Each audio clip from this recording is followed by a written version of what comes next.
Bienvenue dans la matrescence. Vous écoutez l'épisode numéro 25 de la saison 2. Bonjour à tous et bonjour à toutes. La matrescence, c'est la contraction du mot maternité et adolescence pour expliquer la naissance d'une mère. Et si vous voulez en savoir plus, il suffit d'écouter le premier épisode. Dans ce podcast, on parle du postpartum, du 4e trimestre, de la joie d'être parent, mais de ses difficultés aussi, bref, on parle de la vie. La matrescence met en avant des femmes et des hommes qui racontent, expliquent et donnent une autre définition à la parentalité, loin de l'image lisse et parfois filtrée aperçue sur les réseaux sociaux. Je suis Clémentine Sarlat, la créatrice de ce podcast. Je suis journaliste de formation dans le sport, à la télé, rien à voir, mais surtout maman d'une petite fille de 2 ans, Ella. Maman, papa, t'aimes? La matrescence transforme la vie des mères, des pères, mais surtout des familles dans leur ensemble, alors parlons-en. Ici, pas de tabou, je vous propose une conversation intime, remplie d'émotions et d'informations. Pour ce 25e épisode, j'ai demandé à Julia Simon, naturopathe, de nous parler de son livre. Alors si vous avez écouté l'épisode numéro 8 de la matrescence qui parle des livres qui m'ont aidée, vous vous souviendrez peut-être que j'expliquais que malheureusement, il y avait très peu de livres en français sur le postpartum. Eh bien, bonne nouvelle, depuis septembre 2019, Bien vivre son 4e trimestre au naturel est sorti. Dans ce livre, vraiment bien conçu, on parle des choses pratiques et simples à mettre en place pour le 4e trimestre. Julia accompagne principalement des femmes enceintes et des jeunes mamans dans son cabinet parisien.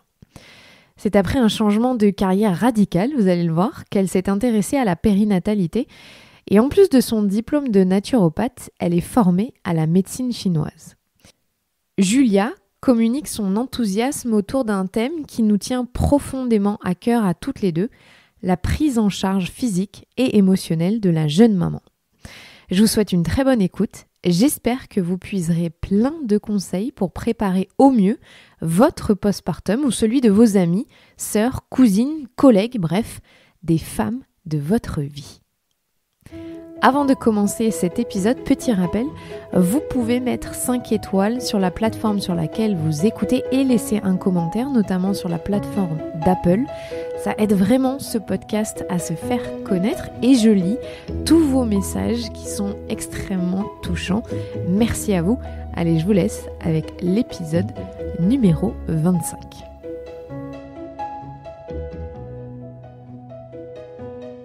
Salut Julia. Salut Clémentine. Merci de me recevoir dans ton cabinet qui est très cocoon.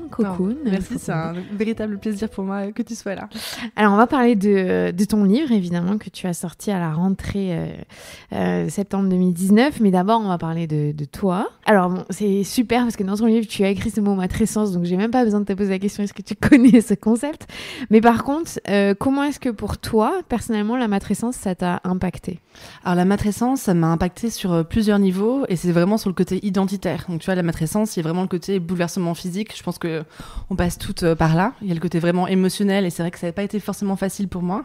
Et le côté identitaire, savoir qui je suis, où est ma place dans mon couple, ma famille, mon entourage et dans la société, ça m'a énormément chamboulée. Et donc je pense que c'est surtout sur ce niveau-là.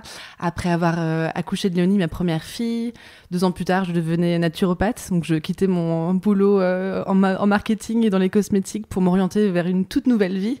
Et je pense que ma grossesse et mon accouchement ont fait une partie de ce grand changement, quoi.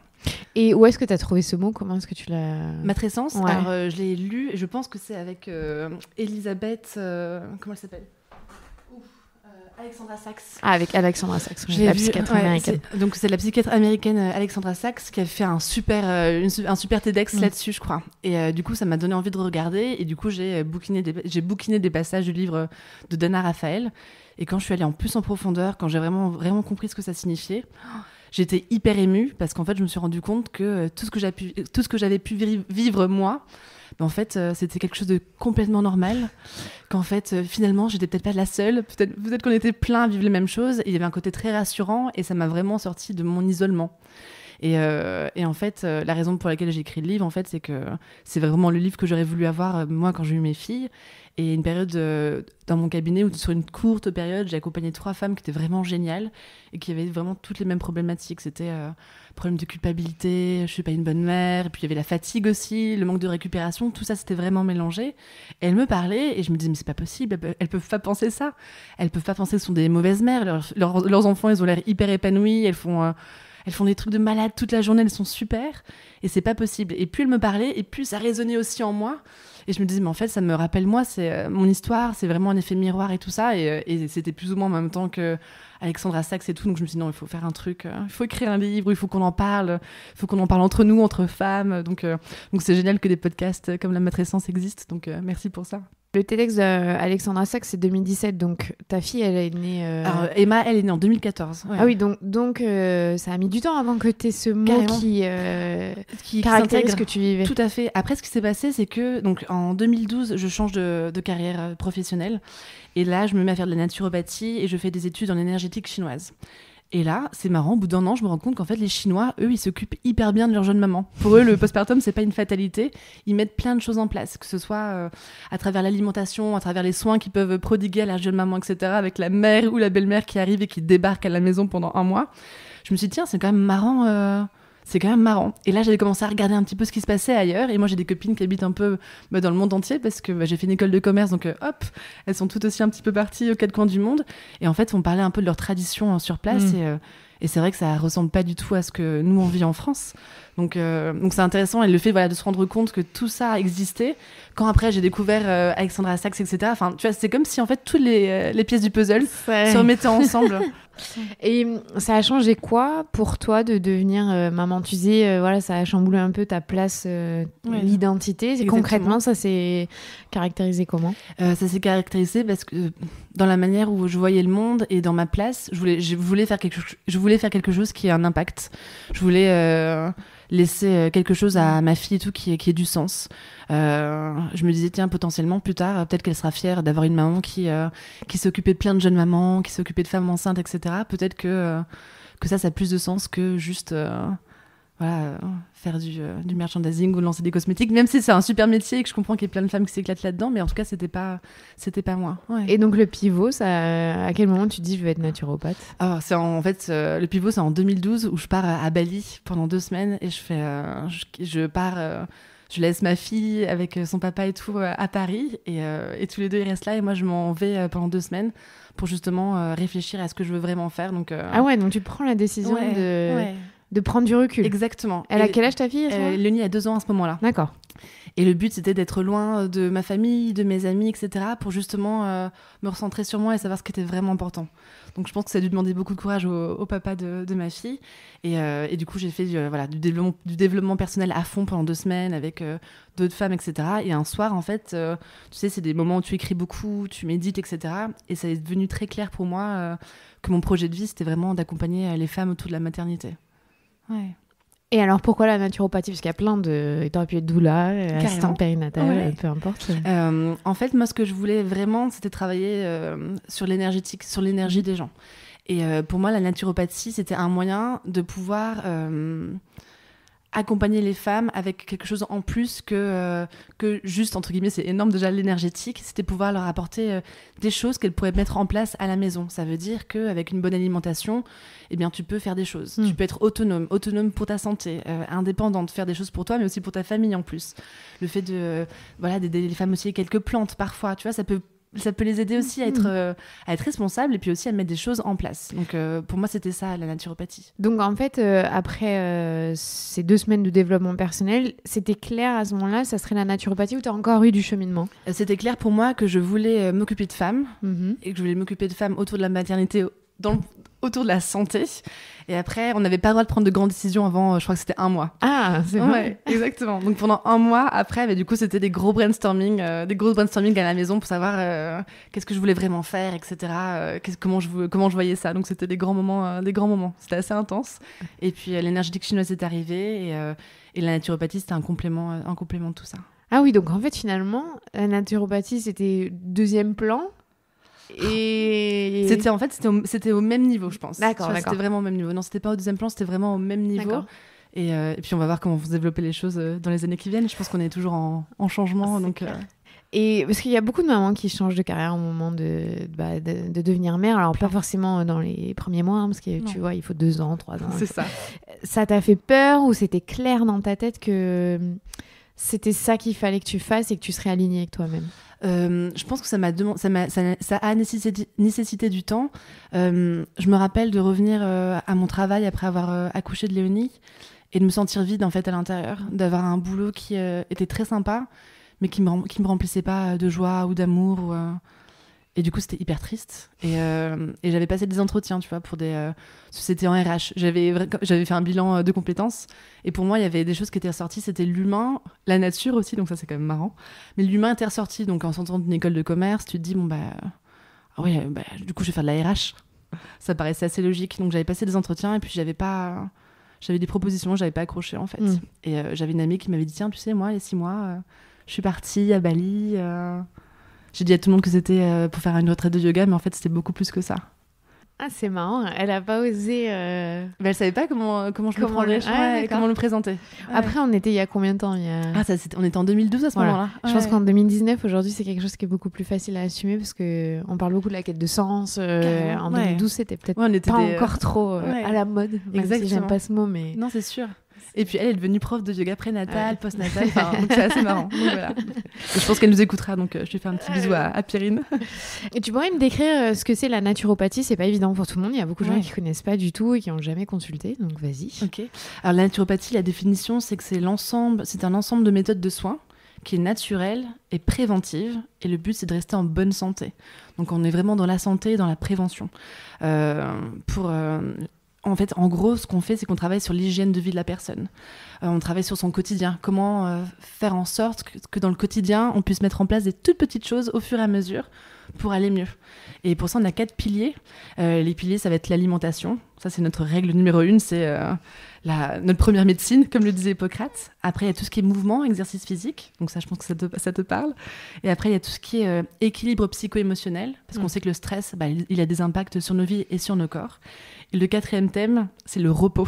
Ça, c'est le 4e pilier. Donc, t'imagines que quand tu parles de repos, de jeune maman, etc., on est carrément dans le thème. Ouais, même, j'ai envie de te dire, ce qui me vient à l'esprit quand tu dis repos, c'est la société dans laquelle on vit, qui met pas du tout en avant la notion de repos. Non. Il faut être dans le tempo, surtout, on est à Paris, là, il y a une espèce de vibe, il y a une énergie qui est à l'opposé du repos. C'est ça, et du coup, on se rend compte à quel point ça peut être culpabilisant du coup pour une jeune maman de se dire en fait, j'ai vraiment, vraiment besoin de me reposer, mais en fait, je suis pas sûre d'avoir le droit. Je sais pas si ce serait vraiment autorisé.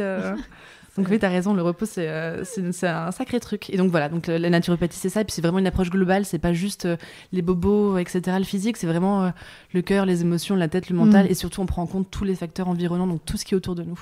Et dans ta formation de naturopathe, il y a une spécialité pour les jeunes mamans postpartum, postnatal, ou c'est toi qui as affiné parce que c'était ce que tu voulais faire? En fait, on a un module, je crois, sur la femme enceinte, on a un module sur les enfants aussi. Je pense pas qu'il y ait de module entier sur le postpartum. Franchement, je pense qu'on doit en parler 20 minutes max, je pense. Après, j'espère que personne m'écoute, mais non, c'est pas vrai. Mais si, non, on n'en parle pas beaucoup et j'avais fait des formations du coup à côté. Moi, je me suis spécialisée aussi là-dedans et ce qui m'a aidée, ce sont mes études en acupuncture traditionnelle. Donc ça, les Chinois, ils font ça tellement bien que... Voilà, je me suis formée en fait partout et j'ai énormément lu. J'ai des amis, ma meilleure amie en fait, elle est acupunctrice en Norvège, donc du coup elle m'a prêté ses bouquins, on en a beaucoup parlé. Je rencontre plein de gens aussi qui sont dans ce milieu-là, donc je pense qu'on s'infuse les unes les autres, on partage nos connaissances, ça c'est très beau, je trouve. Et du coup, ça veut dire que même en naturopathie, il y a un manque sur le postpartum. En fait, c'est juste qu'en naturopathie, il y a tellement de thèmes qui sont abordés.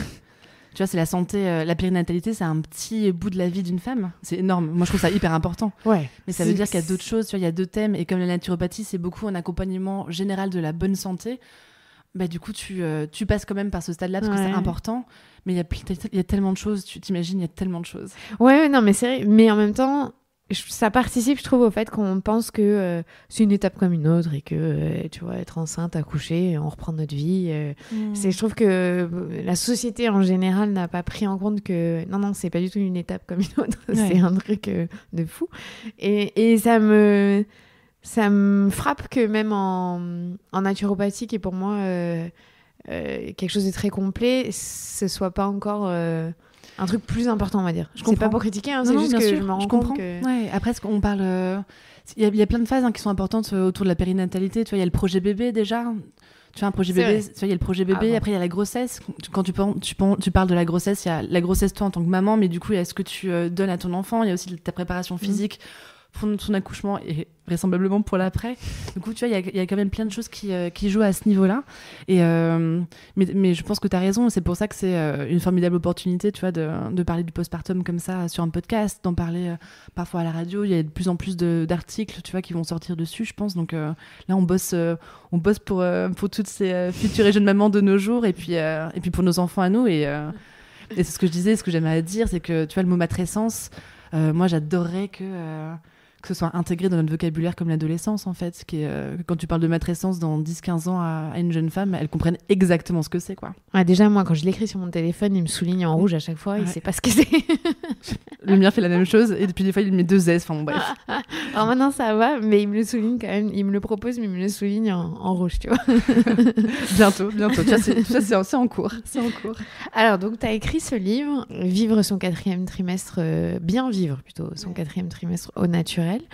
J'adore la couverture, je trouve qu'elle représente magnifiquement bien ce que c'est de devenir mère. Ouais. Il est extrêmement bien fait, je l'avais montré un peu sur mon compte Instagram, parce que tu mets des choses très très pratiques dedans.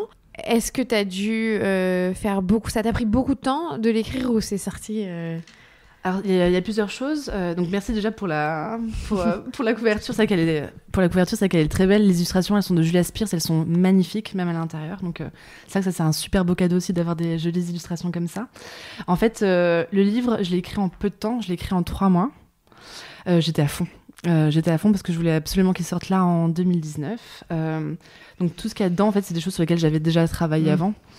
Quand j'ai écrit ce livre, j'ai eu l'impression de revivre mon postpartum, en fait. De revivre mes premiers mois de jeune maman, voire mes premières années.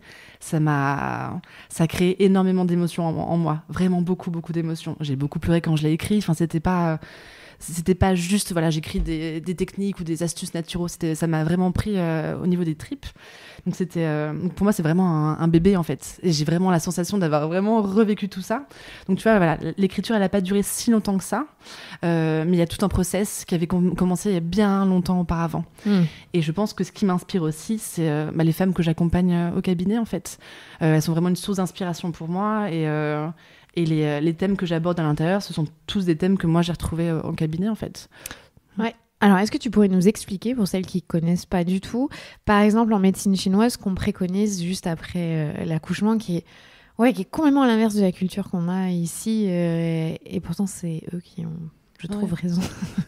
En tout cas, ils ont l'air d'y avoir réfléchi déjà. Ouais. En fait, il y a 2 grands thèmes pour les Chinois, pour la jeune maman. Ça va être la chaleur et le repos. Voilà, c'est les deux grands thèmes principaux. Et par exemple, la chaleur, tu vas la retrouver sur plusieurs plans. Donc, tu as l'alimentation, mais tu as aussi l'environnement, la chaleur qui est autour de toi. Et tu as la chaleur aussi émotionnelle, donc c'est hyper intéressant. Et tout ce qui va être alimentation chaude, ça va vraiment être des aliments qui vont vraiment te réchauffer de l'intérieur. Donc moi, je suis une grande fan du bouillon, par exemple. Ça peut être la soupe miso aussi. Bon, c'est pas chinois, c'est plutôt japonais. Mais il y a quand même des algues à l'intérieur. Tu peux mettre des shiitake, des champignons qui vont diffuser leur chaleur après les avoir mangés. Ça peut être ça. Ça peut être quoi d'autre ? Ça peut être le fait c'est le fait aussi d'être dans un environnement chaud. C'est pour ça que les Chinois, ils utilisent beaucoup les moxa. Tu as beaucoup de chaleur aussi pour réchauffer certains points d'acupressure, etc. Il y a tout ça qui peut être mis en place. Et il y a le repos aussi. Tout à l'heure, on en parlait rapidement, mais c'est vrai que tu as ta belle-mère ou ta mère qui vient, qui débarque pendant 1 mois et qui s'occupe de toi tout le temps, en fait, qui va te faire à manger. Tu vas te reposer. Toi, la seule chose à faire, c'est de te connecter avec ton enfant. Et c'est déjà énorme et c'est un super beau cadeau. Et ça veut dire que tu es en position allongée, que du coup, la gravité, elle va pas jouer contre toi avec tous tes organes. Tu vas pouvoir récupérer physiquement parce que j'ai l'impression qu'on l'oublie souvent. Mais l'accouchement, c'est un sacré moment hyper intense. C'est un marathon. C'est ça. Non, mais les études scientifiques ont expliqué que ça équivaut à un marathon. Et tout comme un sportif de haut niveau, il a besoin d'un temps de récupération, la jeune maman aussi, en fait. Elle peut pas être au taquet au bout d'une semaine après et aller faire les courses et tout ça. Enfin, moi, je sens que c'est pas juste, en fait. Ouais, non, c'est vrai, t'as raison. Mais il faut qu'on se l'autorise, en tout cas. Donc, ça veut dire... je généralise pour celles qui connaissent pas du tout le concept, parce que j'ai lu énormément aussi dessus. Mais si tu accouches en été... On va se dire, ouais, non, la chaleur, en fait, si, il faut la chaleur. Alors, du coup, là, en ce moment, donc là, on est en début novembre. Donc là, c'est facile pour moi d'argumenter et de trouver les arguments pour dire à la jeune maman, non, mais vraiment, il faudrait vraiment que vous preniez du chaud. C'est vrai que quand je fais des ateliers au mois de mai ou au mois de juin et que je leur dis, non, mais vraiment, là, il faut vraiment que vous preniez du gras, du mijoté, des currys, des dalles de lentilles, tout ça, et qu'en fait, elles veulent juste manger des tomates à la mozzarella et de la glace. Oui, c'est sûr que du coup, je suis obligée de j'explique et je prends le temps pour expliquer parce que c'est important. Et dès qu'on le sait, dès qu'on comprend, forcément, c'est plus facile aussi à intégrer dans son quotidien. Et c'est pour ça qu'en naturopathie, on a une grande mission d'information. Je pense que les femmes, elles vont mettre plein de choses en place quand elles vont sentir et comprendre à quel point c'est important pour elles. Si tu dis à une femme, vraiment, vas-y, mange un dalle de lentilles, mais que tu lui expliques pas à quel point c'est important de manger du chaud, que dans les lentilles, il va y avoir du fer, qu'elle a peut-être perdu du sang, donc vraiment, ça va être l'occasion de recréer un peu ça et de pas être anémiée. Si elle le comprend, forcément, même s'il fait super chaud dehors, elle va exactement. Et c'est marrant parce que moi, c'est quand j'ai fait ma formation de yoga pré et post-natal, une de nos intervenantes, Marine, salut, si tu écoutes, je pense que tu l'as écouté, elle était diplômée en médecine chinoise et donc c'est elle qui nous a apporté tout ce que tu as écrit dans le livre. Et je me suis souvenue, moi, en postpartum, avoir eu un énorme rhume et avoir eu cette sensation de froid assez souvent. Et je me suis dit, mais en fait, ça fait tilt, c'est plutôt logique. J'ai pas été dans un environnement assez chaleureux. J'ai pas du tout mangé comme il fallait. Je me suis rendu compte. Et tu vois, en lisant ton livre, donc t'abordes tous ces thèmes qui est la chute des cheveux, les caries, la fatigue, l'émotion, tout ça. Et moi, j'ai raté mon postpartum concrètement, et c'est aussi pour ça que je pense que je fais ce podcast, donc comme toi tu fais ton livre. Et je pense qu'on peut pas rater. Je l'ai raté dans le sens où j'avais pas les outils et les informations, mais tu vois, que j'avais. Mais t'as fait ton mieux. J'ai fait ce que je pouvais. T'as fait ton mieux à ce moment-là. J'ai fait ce que je pouvais. Non, c'est vrai, mais aujourd'hui, quand je sais, parce que moi j'en ai 4 des caries, tu vois, j'ai perdu énormément de cheveux, et je sais qu'en fait, il y avait un dérèglement dans mon corps. C'est ça. Mais ça, personne m'avait prévenu, personne m'avait parlé ou expliqué que je pouvais faire autrement, et j'ai mangé du sucre à gogo en postpartum. Ah oui, du coup. Classique. Et en fait, exactement. Quand tu es fatigué, souvent tu vas aller vers du sucré. En fait, ce que disait Chinois, c'est que quand l'enfant sort, tu vois, quand t'as ton bassin qui s'ouvre, si on referme pas ton bassin non plus, toute ton énergie, elle continue à sortir. Et du coup, là, le froid peut rentrer. Et du coup, il parle de froid à l'utérus, tu vois. Donc, c'est pour ça qu'il faut mettre des bouillottes, être au chaud, mettre des chaussettes. C'est pour ça qu'il faut être vraiment au chaud tout le temps. Les Chinois, ils vont carrément au bout, ils disent qu'il faut carrément pas être en présence d'eau froide, donc même pas prendre de douche, de se laver les cheveux. Donc ça veut dire, peut-être n'allez pas jusque-là, mais ça veut quand même dire que le chaud est très important, il faut vraiment se couvrir, même en plein mois de juillet, même en plein mois d'août, quand c'est la canicule, c'est pas facile, mais il faut vraiment, vraiment rester au chaud. Ouais. Oui, c'est pas facile, ce qu'on peut dire aux femmes qui peut-être allaitent, on transpire énormément. Ouais, c'est vrai. Et puis on va transpirer aussi énormément, même après l'accouchement. Tu sais, quand les hormones, elles se rééquilibrent. Ah non, mais moi, si je parle après l'accouchement, tu sais, le cou, la nuque, la nuit, là, ah là là, c'est très bizarre cette sensation que tu découvres en postpartum. En fait, on découvre beaucoup trop de choses en postpartum sur le tas. Et je pense qu'il y a beaucoup de femmes qui, à la première grossesse, prennent ce tourbillon et qui, à la deuxième, au moins, ont un peu plus d'infos. Et ma question, c'était, est-ce que toi, c'était il y a plusieurs années maintenant, pas dire que tes filles sont vieilles, mais non. Est-ce que toi, tout ça, t'avais réussi à le faire sans avoir les informations? Comment tu l'as géré, toi, ton postpartum? Alors du coup, pour Léonie, pas très bien. C'était difficile parce que moi, j'étais vraiment super prête. J'étais une championne olympique qui était préparée pour son épreuve d'accouchement. Donc j'avais fait du yoga prénatal, je maîtrisais mes respirations, je faisais de l'ostéopathie, de l'acupuncture, de la naturo. Bref, j'étais au taquet. Et le lendemain, mon accouchement, là, en fait, j'étais fatiguée parce que j'ai fait une hémorragie à la délivrance. Je me suis dit, tiens, je suis quand même bien fatiguée. Et j'avais des super douleurs au niveau pour allaiter. Et là, je me suis rendu compte que j'étais pas du tout prête. Et après, tu vois, la fatigue s'installe et tout, c'est difficile. Et puis après, tu vis ta vie et tu t'avances. Et puis, quand j'ai accouché, j'avais 28 ans. Enfin, j'ai eu mes 28 ans à la maternité. Mes copines, elles n'étaient pas du tout là-dedans. Donc, c'était difficile aussi d'en parler avec quelqu'un. Pour des raisons géographiques, les femmes de ma famille sont pas là ou pas présentes. Donc, du coup... Du coup, j'ai pas vraiment pu partager ça avec d'autres femmes. Et c'est grâce, après, à la naturopathie et beaucoup à l'acupuncture traditionnelle que pour Emma, mais du coup, j'ai abordé les choses bien différemment. Et mon postpartum avec Emma s'est passé de manière complètement différente. Ah oui, donc t'as vraiment vu la différence. Ouais, la différence. Et donc ça, c'était il y a 5 ans. Entre-temps, je me suis encore plus spécialisée là-dedans. Donc là, oui, là, je prendrai du repos et je ferai encore plus attention. Tu veux dire c'était 23e La vie, quoi. Mais non, mais c'est vrai que plus on apprend, du coup, plus on fait les choses différemment, c'est vrai. Et c'est vrai que du coup, pour Emma, c'était quand même plus facile que pour Léonie. Ouais, c'est vrai. Oui, tu l'as vraiment ressenti. Oui, c'est pour comme ça. Exactement. Et donc, c'est pour ça. Et tu as raison aussi quand tu dis qu'il y a plein de tabous, qu'on n'est pas forcément au courant de ce qui va se passer. Ce que j'ai voulu vraiment faire dans le livre, c'était de noter plein de choses qui pouvaient arriver. J'ai même parlé des pieds qui s'élargissent.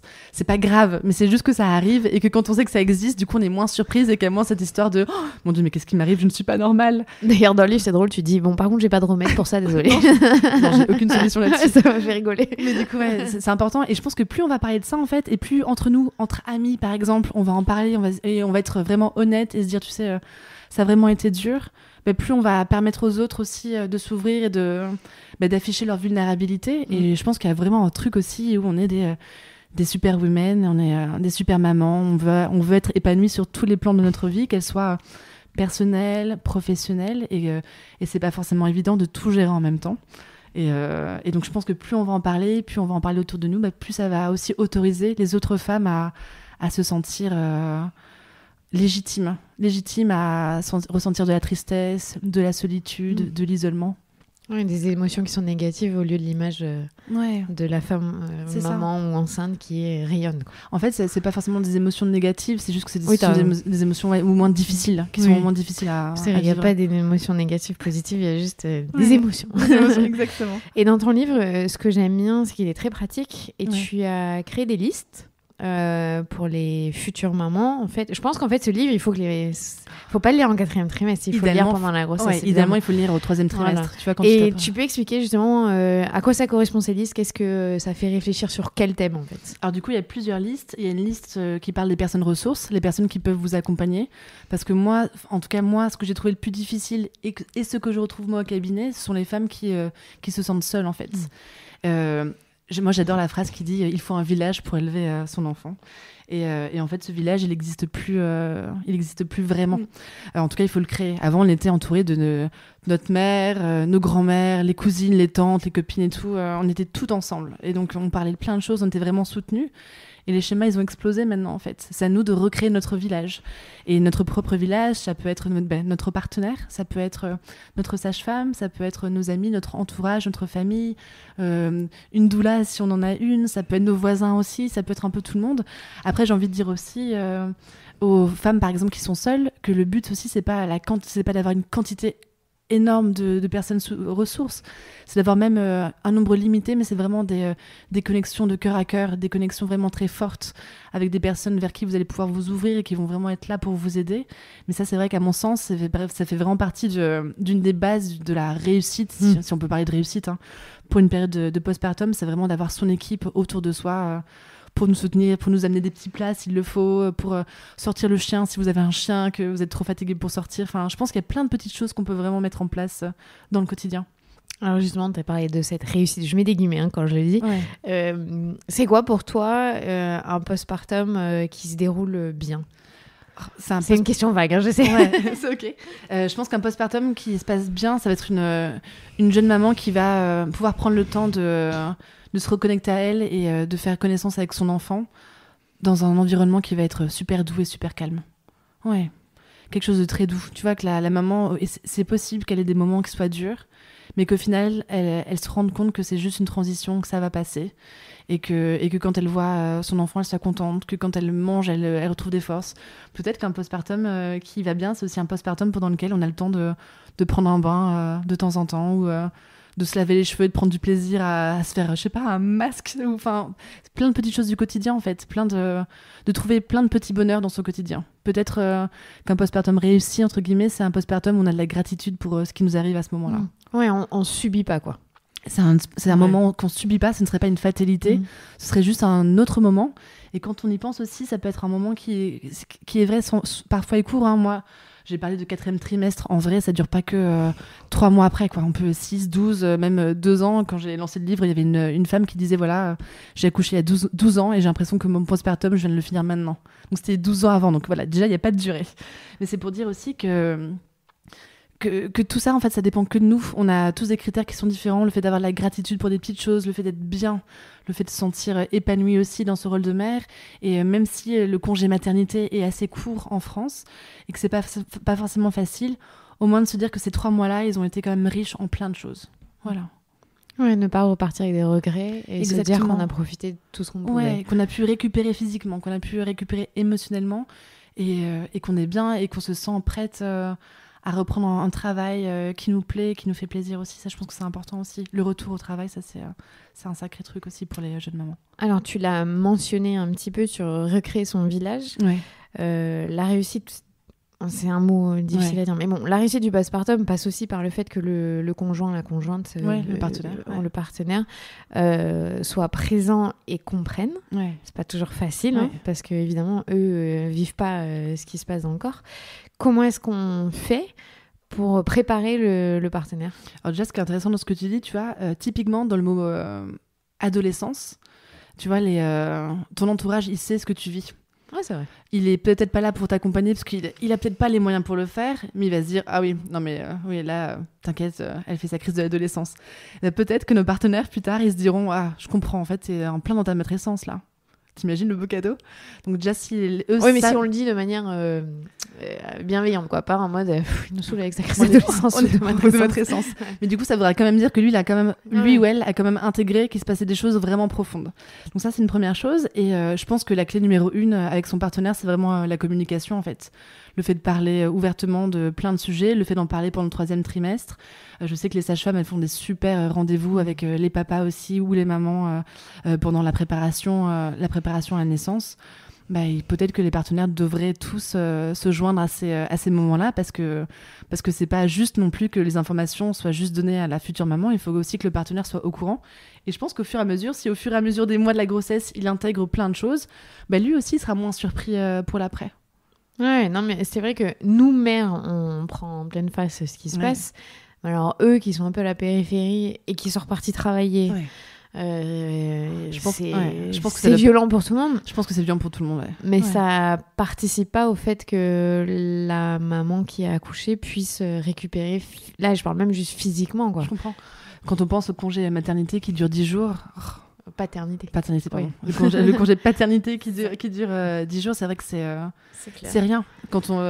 Souvent, tu sais, pour la durée du postpartum, traditionnellement, on parlait des 40 jours, des relevailles. Peut-être que 40 jours... Au moins 40 jours. Au moins 40 jours, ça serait super d'avoir son partenaire proche de soi à ce moment-là. Et ça pourrait permettre d'être un peu à égalité sur même la répartition, tu vois. Pas des tâches, c'est pas ça, mais tu vois, le fait que le partenaire soit là la journée aussi, qu'il se rende compte des choses à faire, que...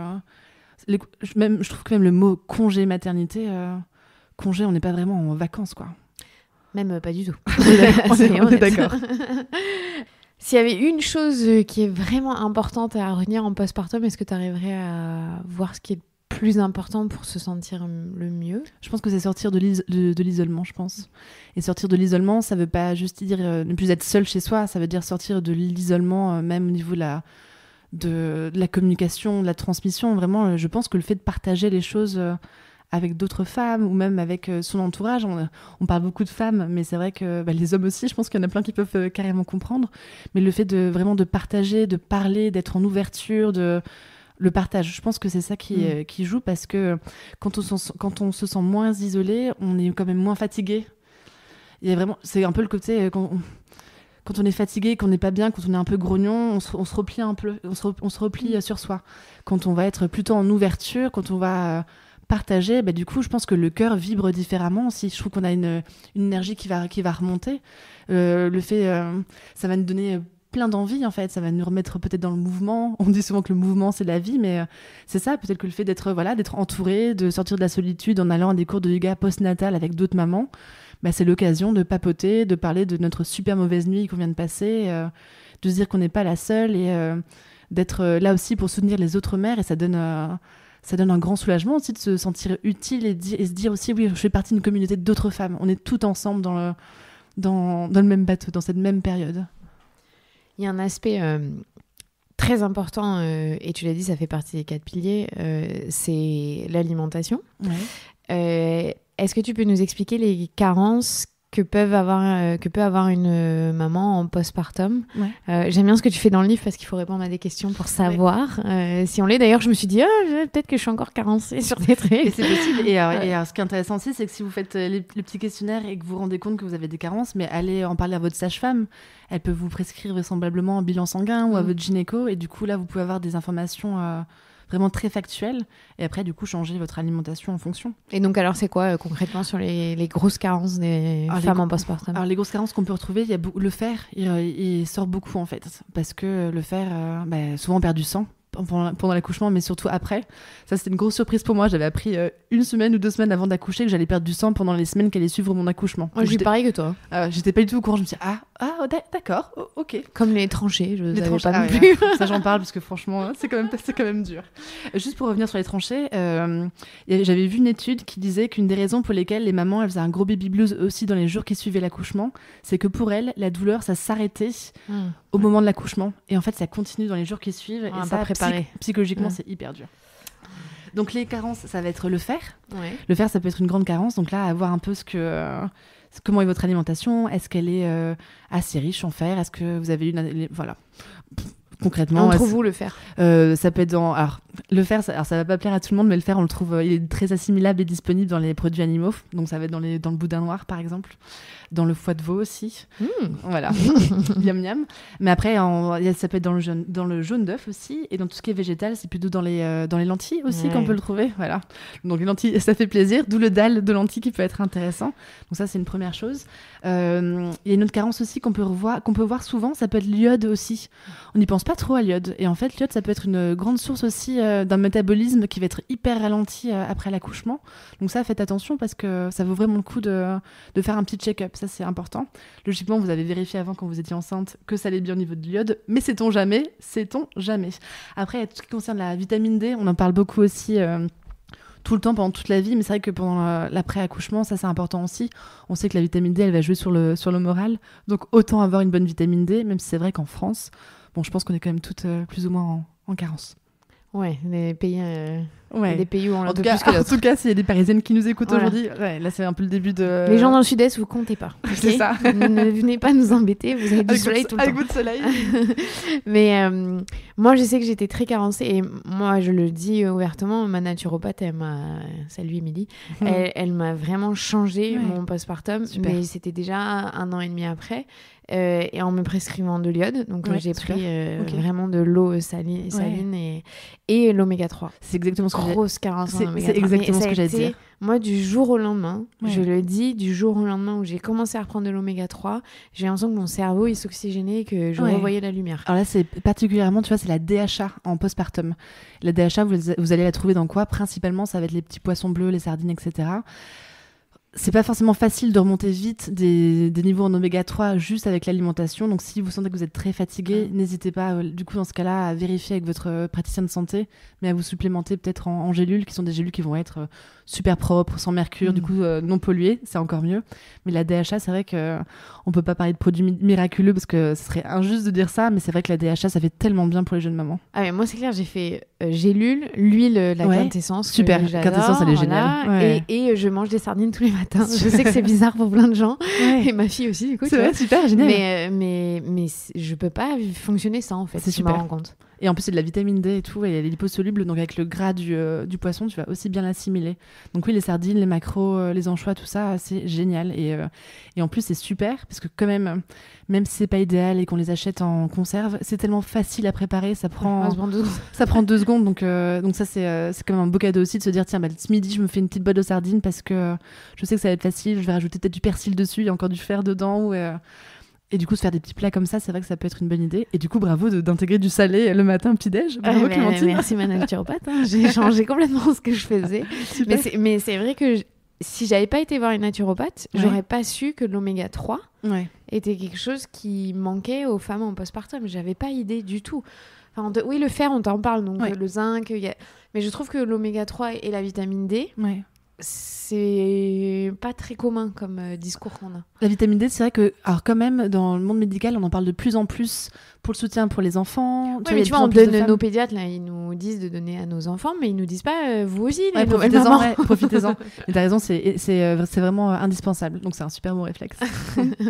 Du coup, vous pourrez, si vous écoutez, réfléchir à ça. Et moi, j'avais rencontré un gynéco qui m'avait parlé de ça, qui disait, oui...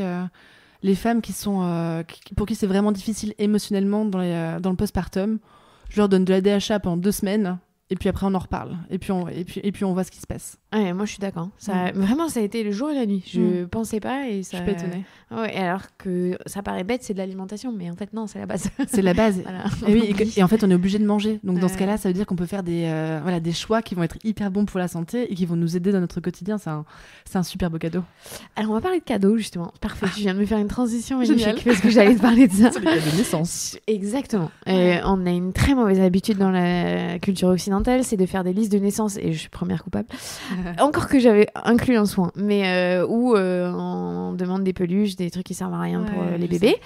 Et il y a des choses qui servent en fait, offrir des cadeaux pour la maman. Donc explique-nous ce qu'on peut offrir à la maman. Ou au couple, allez, soyons fous. Mais déjà, la maman, en postpartum, pour la féliciter, elle vient de donner la vie quand même. Exactement. En fait, il y a plein de choses qu'on peut offrir à une jeune maman. Là, tu parlais de cadeaux à deux et de soins. Je trouve que d'offrir un soin à une jeune maman, que ce soit un massage ou carrément un soin Rebozo, ça c'est un super beau cadeau. Vas-y, explique-nous, parce que la plupart des gens ne connaissent pas le soin Rebozo. Le soin Rebozo, c'est un soin qui est d'origine mexicaine. C'est un massage qui se fait à 4 mains, donc il y a 2 femmes qui s'occupent de la jeune maman. Donc c'est quand même super beau aussi au niveau de tout cet environnement en fait. Et en fait, ces femmes vont serrer avec un foulard, c'est donc le Rebozo. Elles vont serrer 7 points du corps de la jeune maman.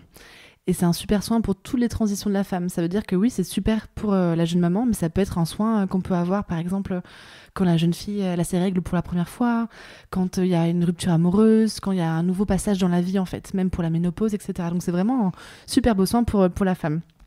Et c'est un massage qui se fait aussi avec beaucoup de chaleur. On boit une tisane, il fait chaud, etc. Donc c'est vraiment ce qu'on disait tout à l'heure sur le fait d'apporter de la chaleur à la jeune maman. Et donc ça, c'est un soin qui dure hyper longtemps. En plus, je crois que c'est 2 heures, peut-être même 2h30 parfois. Donc ça, c'est un soin qui permet vraiment à la jeune maman de lâcher un peu, de se recentrer sur elle, de se ressourcer. Et c'est vrai qu'on a souvent, les jeunes mamans ont des difficultés à se retrouver après avoir accouché, notamment au niveau du corps. Et le fait de se faire toucher comme ça, de se faire masser, ça lui permet de retrouver ses propres contours. Et ça, c'est hyper beau, je trouve. Donc ça peut être un premier cadeau. Après, ça peut être d'autres choses pour... par exemple, on parle beaucoup d'alimentation. Parfois, on n'a pas fait ces recharges de congelés et de dalles congelées, de curry congelé dans son congélateur pendant le 3e trimestre. On est bien embêté. Il existe plein de services, il existe certains services qui vont vous livrer des plats à la maison. Donc ça peut carrément être un cadeau pour vous. Tu nous donneras je les mettrai dans la barre d'infos. Si tu veux, avec un immense plaisir. Là, je parle des plats, mais les jus, par exemple, les jus verts. Ça donne plein de vitamines. C'est hyper digeste en plus. Ça donne plein de minéraux. C'est hyper facile. Ça peut être aussi un beau cadeau. Et moi, j'ai des mamans qui font des ateliers avec moi, qui des fois m'envoient des photos d'elles en me disant tiens, des photos d'elles avec leur gros carton de jus, c'est bon, j'ai reçu ma commande. Et du coup, je suis hyper contente pour elles, parce que je sais que pendant 2 semaines, par exemple, même si elles sont fatiguées et qu'elles n'ont pas forcément le temps de se faire à manger et qu'elles sont super fatiguées, c'est pas grave, parce que je sais que tous les jours, elles vont pouvoir avoir leur petit coup de boost avec leur jus. Et ça, c'est vraiment génial, je trouve. On peut leur offrir aussi un atelier naturopathie, une séance naturopathie. On peut offrir ça, on peut faire des séances, on peut offrir des ateliers, des séances de massage pour le bébé aussi, ça peut être sympa. Il y a plein de choses qu'on peut faire, et c'est vrai que ça change un peu des doudous, etc. Et puis c'est vrai que les doudous c'est sympa, mais quand on a 10, on sait plus trop quoi en faire. Bon, ça sert à rien, l'enfant ils sont fichus. Très bien, ça me va. Mais du coup, ça peut être des cadeaux comme ça, un peu intelligents entre guillemets. Ça peut être offrir même une écharpe de portage, par exemple. Les mamans souvent elles aiment beaucoup se promener avec leur enfant dans une écharpe. Ça c'est un beau cadeau à faire, je trouve. Ouais, ou une soirée babysitting, ou je viens faire toutes tes lessives. Carrément. Des bons, ça peut être un petit carnet de bons pour des vaisselles, bons pour du ménage. Par exemple, se faire offrir des séances de ménage à la maison et tout. Hop, tu sors avec ton bébé pendant 2 heures, tu vas au parc et tout, et tu reviens et ta maison elle est super propre. Ça, c'est hyper chic. Et c'est fou parce que ça paraît, bof, c'est pas des cadeaux clinquants. Mais non, mais en fait, c'est de ça dont on a besoin. C'est exactement ça. Et on a tous toutes fait l'erreur de se dire oh, je veux ce super joli truc pour mon bébé. Oui, c'est vrai, on le veut, c'est vrai, mais c'est pas de ça dont on a besoin. Et c'est rigolo parce que ça, on s'en rend souvent compte au premier bébé. Et du coup, au deuxième bébé, là, c'est vrai qu'on oriente les cadeaux vers autre chose plutôt. Et comme les gens, ils sont hyper contents de nous faire plaisir, bah, du coup, ils sont OK aussi pour nous acheter ça plutôt que des doudous ou des vêtements, c'est sûr. Ah, c'est vrai. Est-ce qu'il y a autre chose qui, selon toi, fait que la maman va pouvoir... Enfin, quelque chose qui va bénéficier à la maman en postpartum? Tu parles en cadeau de naissance ou tu parles dans les choses importantes qu'il faut retenir. Alors, si on reprend par exemple mes 5 C du postpartum, il y a la chaleur, il y a la communication. Ça, du coup, on en a parlé, la communication avec le partenaire. Ça, c'est indispensable à mon sens. Il y a le calme, le fait de se sentir le fait d'être dans une atmosphère qui va être toute douce, toute calme, ça va apaiser notre système nerveux, donc ça c'est hyper important. Il y a la communauté aussi, qui est énorme. Et le 5e C que j'adore, c'est les câlins. Donc on parle beaucoup du pot à pot avec son bébé. On sait que ça va aider souvent pour lancer la lactation, par exemple. On sait que ça va apaiser le bébé, que ça va lui donner un grand sentiment de sécurité, etc. On parle beaucoup de toucher pendant la grossesse, par exemple. On parle beaucoup d'autonomie pendant la grossesse. L'autonomie en post-accouchement, c'est génial aussi. Donc je pense que les câlins, ça peut être aussi quelque chose qui fait partie d'un des outils qui va vraiment être fort pour la jeune maman. Et ça veut dire les câlins, se faire prendre dans les bras comme ça par son partenaire qui va vous dire à quel point vous faites du super beau boulot et à quel point vous gérez bien et à quel point votre enfant il a l'air d'être super bien, à quel point vous faites un super boulot de maman. Ça, je pense que tout ça joue énormément. Je pense que vraiment c'est ça, on a perdu beaucoup le toucher de notre société occidentale et le fait de se reprendre dans les bras, d'avoir des moments de douceur comme ça. Je pense que c'est très fort ça pour une maman. Pour faire monter l'ocytocine. Ouais, faire monter l'ocytocine pour que l'ocytocine ne descende jamais. L'ocytocine, c'est l'hormone de l'amour. Et c'est hyper important pour la vie en général, mais encore plus dans ces périodes-là. Ouais. Donc, plein de câlins. Donc, tu lui fais des prescriptions de câlins. C'est ça. Allez. Alors, aujourd'hui, vous direz bien à votre chérie ou à votre partenaire. Ouais, c'est important. Câlin, ouais. Ouais, non, avec le bébé, c'est hyper important. Mais du coup, souvent, en plus, ça me fait sourire parce que souvent, en postpartum, ce qu'il se passe, c'est que toute l'attention, elle est portée sur la maman. Non, justement. De vrai, non, c'est vrai que toute l'attention est vraiment portée sur le bébé et c'est normal parce qu'il a été très attendu, etc. Mais c'est important que l'attention soit aussi sur la mère. Donc les câlins, c'est pas seulement les câlins au bébé, le pot à pot pour le bébé, c'est aussi tout ça pour la maman. Ça me paraît tellement essentiel en fait et j'ai l'impression que la solitude ou l'isolement qu'on peut ressentir aussi dans les tout premiers jours et les toutes premières semaines, c'est ça en fait, c'est d'avoir été le centre de l'attraction pendant presque 9 mois et d'un seul coup passer vraiment au deuxième rang et c'est difficile parce qu'on rajoute à ça la fatigue physique mais aussi émotionnelle, tout ensemble, le fait de se dire est-ce que je fais bien est-ce que je fais bien les choses, etc. On se pose beaucoup de questions à ce moment-là et je pense que c'est des moments où on a besoin d'être rassuré et justement être remis en avant comme quelqu'un qui fait vraiment un super beau boulot, quoi. Mais c'est marrant ce que tu dis parce que il y a aussi une dimension, c'est que souvent on n'est pas habitué aussi à ce qu'on s'occupe de nous. Je pense que c'est très féminin, où on s'occupe beaucoup des autres. Ouais. Donc le jour où c'est à notre tour et qu'il faut qu'on s'occupe de nous, on est peut-être aussi un peu parfois réticente. Ouais. Et on n'autorise pas et on s'autorise pas à être câliné, à faire tomber les barrières. Ouais. Et je pense que c'est important qu'on ait ce discours de dire aux femmes, vous avez le droit. Vous avez carrément le droit. Pour plein de raisons. Moi, je donne souvent au cabinet l'exemple des masques à oxygène, tu sais, dans l'avion. On le dit tout le temps, il faut que vous mettiez votre masque à oxygène sur vous avant de le mettre sur les autres. Pourquoi ? Parce que si vous vous évanouissez parce que vous avez aidé tout le monde, vous servez plus trop à grand chose à ce moment-là. Et je pense que c'est exactement la même chose qui se joue. C'est important de s'occuper de nous pour qu'on puisse être disponible pour nous déjà et qu'après, du coup, notre disponibilité soit hyper belle pour les autres. Pas forcément être plus disponible, c'est pas ça, mais qu'on soit vraiment disponible et qu'on soit vraiment là très très présente. Je pensais à ça et ça me faisait penser à autre chose aussi, c'est que comme on est dans un moment de notre vie là, ou en tout cas là dans les années 2020 où on veut faire plein de choses en même temps, on a aussi des difficultés parfois à demander de l'aide parce que du coup demander de l'aide ça peut être vécu comme un échec parce qu'on a quand je dis on, alors, il faut que je dise je, mais j'ai appris que je devais faire ça toute seule parce que du coup, il faut que je sois la meilleure ou que j'arrive à bien gérer ça parce que... Du coup, je pense qu'au bout d'un moment donné, on fait une sorte de compétition avec nous-mêmes pour être la meilleure, pour tout savoir tout faire. Et en fait, oui, c'est vrai qu'avant, on était vraiment très multitâches, nous les femmes, mais je suis pas sûre qu'on puisse vraiment tenir sur le long terme avec ça. Et demander de l'aide, moi, je trouve que c'est justement un grand signe de force que de dire, voilà, là vraiment, j'ai besoin de toi parce que j'y arrive plus et tout. Là, j'ai un peu fait mon max et j'ai envie de pouvoir être disponible pour autre chose. Est-ce que tu peux m'aider ? Donc, je pense qu'on a un gros travail, nous les femmes, dans l'acceptation de ça. Et c'est vrai que c'est pas facile parce que je pense qu'on est nombreuses à être comme ça, mais je pense que c'est un beau cadeau pour nous. Et vous imaginez en plus si on fait ça maintenant pour nous, au niveau de la transmission de ce qu'on va transmettre à nos filles et à nos fils, mais c'est juste énorme. C'est vrai. Ouais. Pour terminer, on va parler d'un aspect dont on n'a pas parlé encore, c'est l'acupuncture. Moi, personnellement, j'en ai jamais fait, je connais pas. Est-ce que tu peux nous expliquer en quoi c'est bénéfique, pourquoi ça peut permettre aux jeunes mamans de se faire du bien? Ouais. Donc l'acupuncture traditionnelle, ça, ce sont des choses qu'on peut retrouver beaucoup aussi pendant la grossesse. Il y a de nombreuses sages-femmes qui font de l'acupuncture. Il y a beaucoup de femmes qui connaissent l'acupuncture justement pendant leur grossesse parce qu'elles y ont eu recours, notamment quand le bébé est en siège, par exemple. C'est souvent les maternités qui disent écoutez, allez voir on a une sage-femme qui fait de l'acupuncture, allez la voir, elle va vous aider. En fait, le but de l'acupuncture, c'est un travail vraiment énergétique dont le but est vraiment de lancer les énergies pour qu'elles soient toujours en mouvement, pour pas qu'elles restent coincées. Là, tout à l'heure, on parlait du fait qu'il fallait qu'on soit vraiment au chaud et qu'on risquait d'avoir un froid, notamment au niveau de l'utérus, par exemple.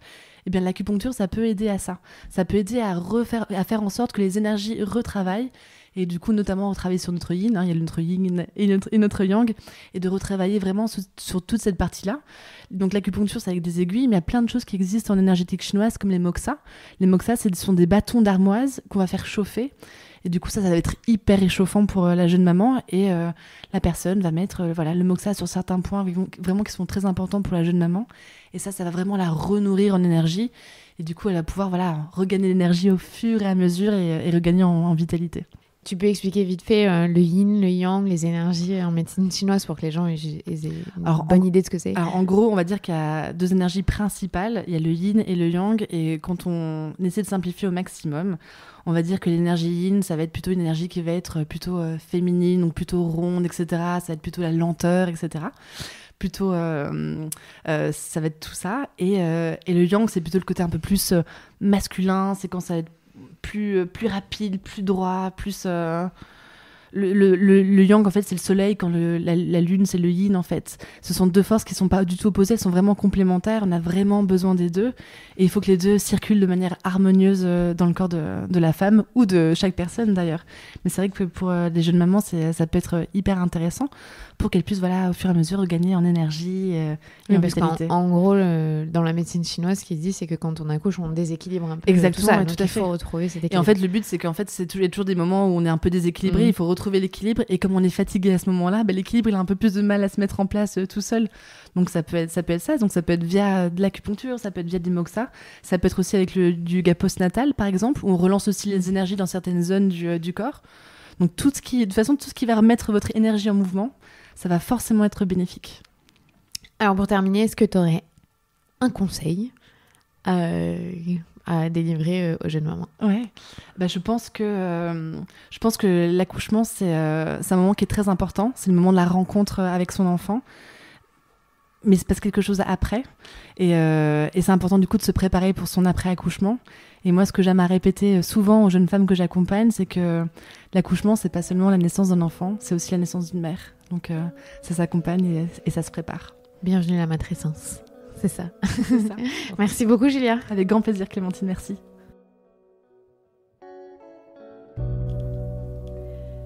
Merci Julia pour ces précieux conseils. Rappelez-vous, les 5 C sont vraiment importants. Je vous le redis, chaleur, communication, calme, communauté et câlin. Je ne peux que abonder dans ce sens, ça donne envie. La semaine prochaine, on se retrouve évidemment le vendredi. N'hésitez pas à parler autour de vous de ce podcast, à partager sur les réseaux sociaux, à nous rejoindre sur le compte Instagram @lamatrescence ou sur la page Facebook La Matrescence. Je suis moins présente, je vous le rappelle, sur Facebook. Je suis désolée, j'essaye, mais vraiment, je suis là sur Instagram et j'essaie au mieux de vous répondre. Pardon si parfois je n'ai pas le temps ou je n'arrive pas à le faire ou ça passe à la trappe. Réessayez, surtout n'hésitez pas si vous avez des choses à me dire ou à partager ou des envies, des thèmes. Bref, ma porte de message privé est ouverte, si on peut dire ça comme ça. À la semaine prochaine, salut.